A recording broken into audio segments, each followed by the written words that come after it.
The following is a Thorpe TV production brought to you in cooperation with Jack Thorfinson.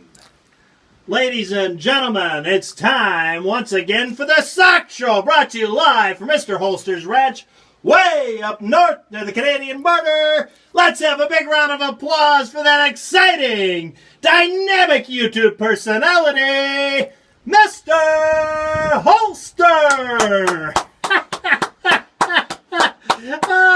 Oh my God, Jack! Dynamic, exciting. That log on a beach? You gotta be kidding me. He's got a... Oh, MrHolster. Hey, that's me. Howdy, Barge. Yeah, it's me, MrHolster. Jack, this isn't gonna work. Yeah, I told you should show up to rehearsals. Seriously. Come on, Jack. Get off the... Okay. What a week. This is a total disaster. We have no show. Now, the gun I ordered that was supposed to come in for the show is a no-show. Jack, he's gone. He's gone. He could have sat in the director's chair, Jack. He's been out on a date every night this week. Didn't show up for any of the rehearsals. Did you, Jack? No. Yeah. So, yeah, we have no SOCS show this week. This just like reminds me of driving in my car with my dad, and he used to sing that song, I just can't ride old paint tonight because he's shellacked again. Yeah, we got no show here. But, you know, it does remind me, one time I rented a horse, and this horse kicked so hard, he finally kicked his left hind leg right up in the stirrup, and I said to him, well, if you're getting on, I'm getting off. Okay, we have no show. That's it. Let's just abandon all that. It isn't even a bottle of rye whiskey out here, Jack, and the only thing in the bar is this Sazerac with a line through it. I know this isn't even rye. But you know what, Jack? I don't even care anymore. Because this... And the camera isn't set up right either. Really, Jack? It's even got a mark it's supposed to be sitting... Where'd you go, Jack? Well, let's see what Jack has for us tonight. Sazerac rye. Straight rye whiskey, 45% by volume. Except it's not rye whiskey, is it, Jack? It's that Windsor crap. That's smelling pretty good right at the moment. Let's get the Louisville... Yeah, we're getting the Louisville Slugger out tonight, because this is awful. Talk about a disaster. And I didn't even blow the Texas... And there is West Texas dust in that glass out here. And the dry bean is not the cleanest place in the world, let me tell you. We'll put that right back. Well, we may want that again. We'll get it down here. We'll put it right down. Give you a little color in the side there. Okay. I think I'm going to have a Brannigan Boilermaker tonight. And to the first person down below who I don't even have anything to drink yet. First person down below who posts what I'm talking about when I say a Brannigan Boilermaker and gets it right, I'm sending you one of those nice Voodoo tactical hats. Yeah. Good luck, guys. Unless, well, yeah, the first one. If I can figure out who was first. Hey, MrHolster's having real problems here this week. I blame Jack with his stupid Smith & Wesson gun because I think it jinxed me for the week. Certainly it's set the fire under Jack. He's been out on a date every night. Okay, here we go. We'll get off of that subject. Nobody cares about Jack's dates. To the sunny slopes of long ago.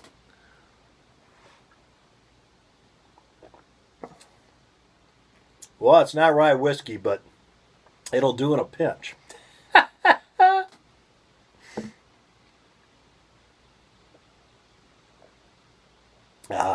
That doesn't heat you up and cool you down all the same time.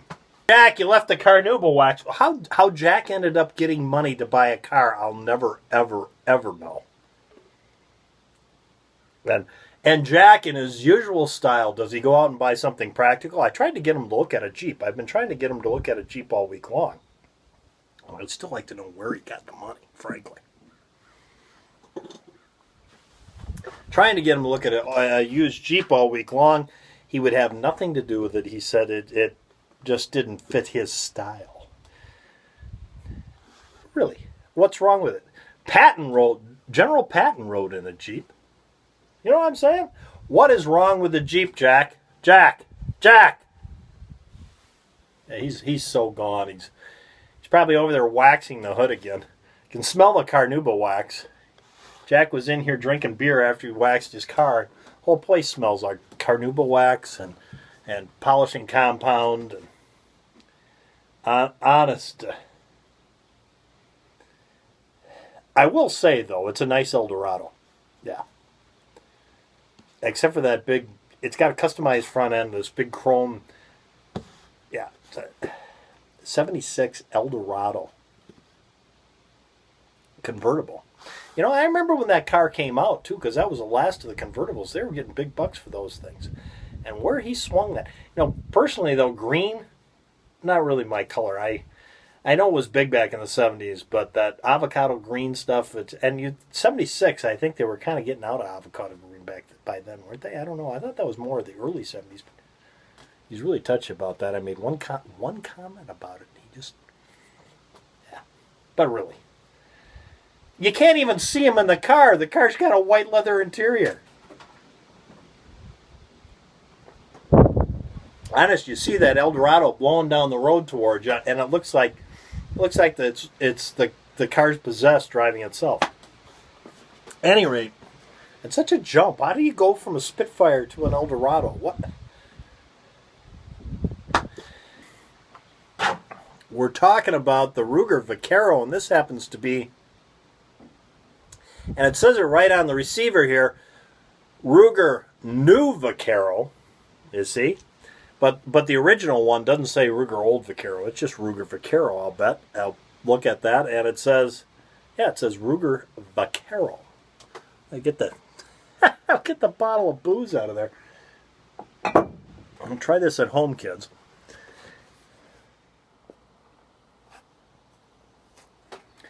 Sorry, I had to stop my video because I ran out of memory on the camera. This is the whole week right here, and I decided, well, I'm going to get myself a cigar because I've had it. I'm getting a cigar, and I got one with a knot that doesn't draw very well. Just, you can't win, and I blame Jack Smith & Wesson once again because that gun has other issues that have come up that aren't pretty, and yeah, it's just like when you get something like that, it contaminates your entire life. You got to get rid of it, and that's what I keep telling Jack, and Jack won't do it because he says, I can't afford to get something else. I spent all my money on my Eldorado. I went, oh my God, Jack, really? Yeah. He buys a 40-year-old car that's going to break down. You know it's going to break down. If nothing else, you know the air conditioning system and the cruise control are not going to work. It's all vacuum-based. You know it's going south. You know what I'm saying? He doesn't listen. And look, now the wrapper's coming off of this thing. Oh my God! It's the entire week of MrHolster is just crashing and burning, and you gotta laugh at it because this is what I was taught long ago. If you don't laugh at this stuff, you'll go insane. And you're going, well, you're pretty much insane, MrHolster. Well, thank you. I try. Which, as long as we're here, I'll do a little side. We'll get off of the Vaqueros for a second because now we're into this. Well, see, now I don't even know, do I? No. I'm guessing we're into this for like 11 minutes. Don't know how much of your life I've sucked up. So, at any rate, this guy was a mentor, or I'll call him a teacher, but that wasn't the real role he had. He was more of a mentor, friend, and very learned person.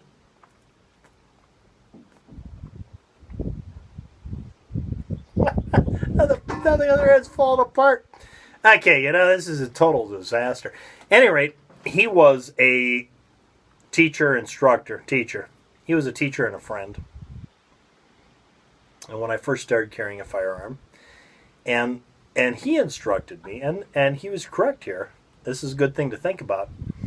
When you encounter in your daily duties of going out there, you will encounter someone who acts pretty insane because, well, frankly, they're pretty nuts. Or you'll encounter somebody who's normal, but he's an aggressor, and you have to combat him. It will make no difference, be he the aggressor, the bad guy, or someone who's just plain insane. All else fails, if you want them to back down, all you have to do is act like you're insane. Because even an insane person is afraid of another insane person. Yeah, you can go mano a mano. That's a south of a border kind of thing with somebody, a macho man on man thing, but that gets thrown to the wayside when they decide you're insane and they don't know what you're gonna do.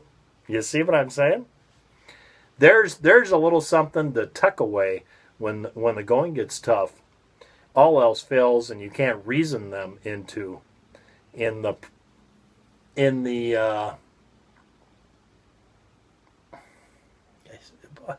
yeah, I'm getting old. MrHolster is getting old in the dynamic of escalation of force. And you can't get it to de-escalate. At some point, you may be able to act insane, and they will de-escalate because they decide, holy cow, this guy's insane, he's going to kill me. You see what I'm saying? I just thought I'd throw that in because all of a sudden, the brain works in a very strange way. These things pop up, especially when you get old.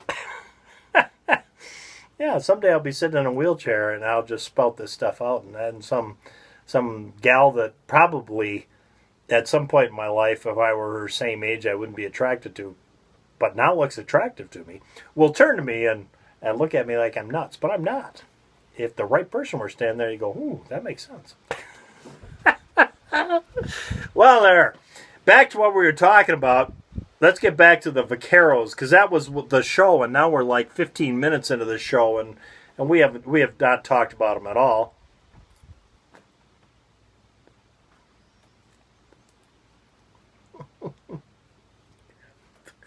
This cigar, like my whole week, is crap. It tastes good, though. But it just, you notice how it's burning crooked. There's a knot right there.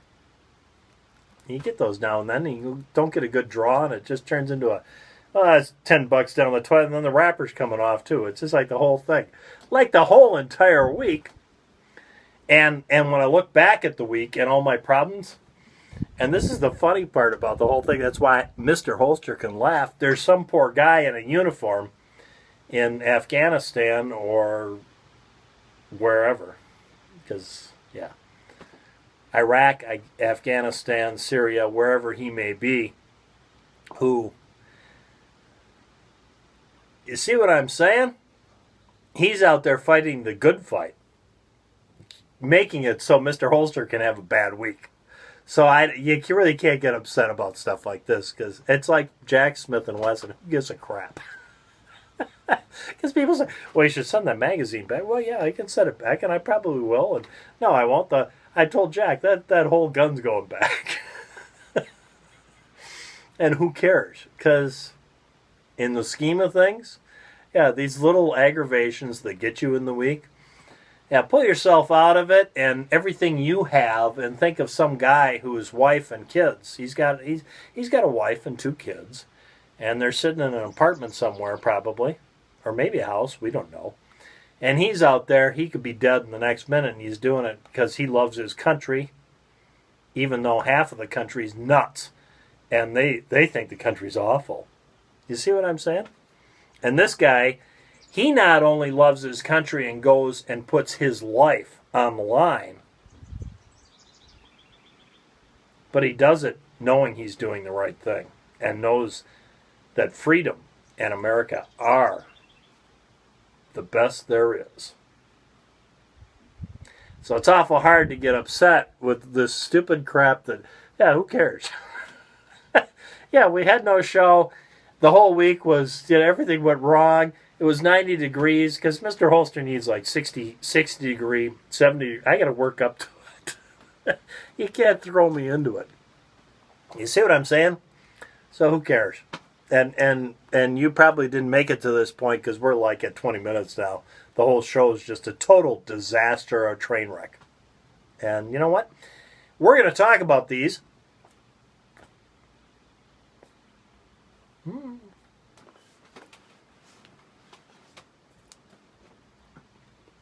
It's actually smoking. Of course, the back end's falling apart because they put a little wrapper on the end. Yeah, that's come off, and the whole thing's a disaster. But Mr. Holster can sit here and have a disaster of a cigar and talk about 2 cowboy guns and drink beer and throw it up on YouTube and have fun, because there's all these people in America that for like frickin' nothing, their pay is nothing, go out there and they put their life on the line, and a lot of them die so we can do this crap. So it's pretty hard to get upset, isn't it? Yeah, it is. And Jack, he was one of them. He was a hard-working guy back in the day. He's still, but this week he's just, I don't know, I think he's having a midlife crisis, even though he's getting to the end. Because really, why would you buy a 76 Eldorado? Oh my God. There's so many cars that would be better for him, I personally think. But I don't know, he's just got something for, and anyway. So, here we are, back to the topic at hand.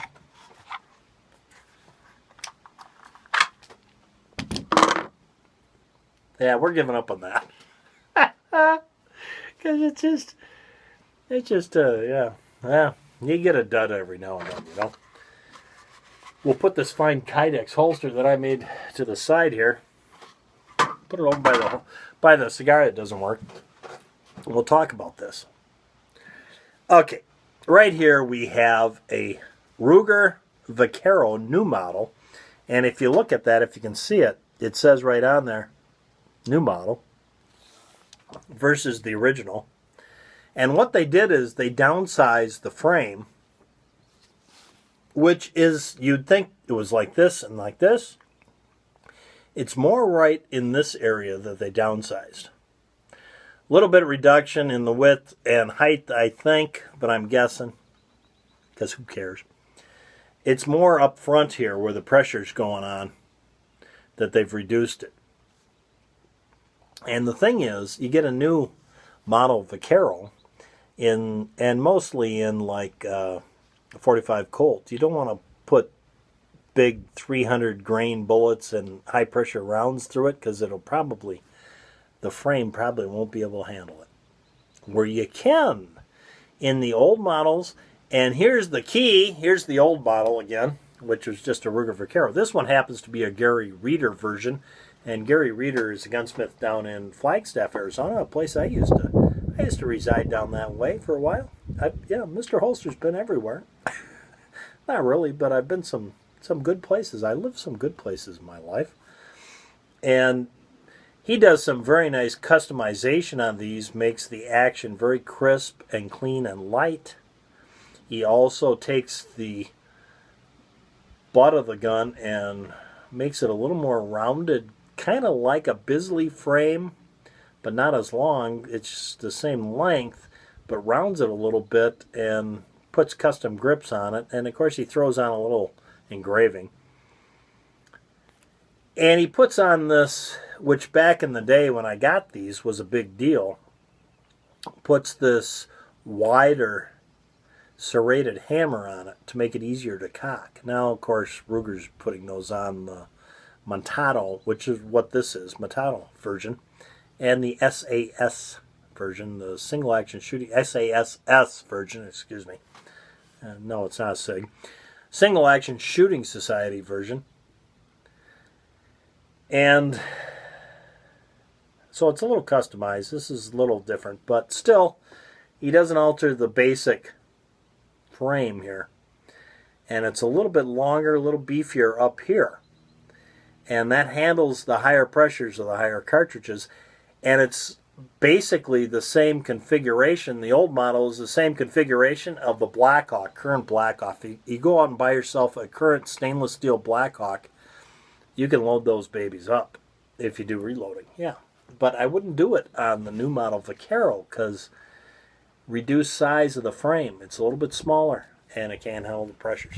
That was the whole thing I was going to do on my SOCS show, which I'm now right now going to declare as the SOCS show that had no show.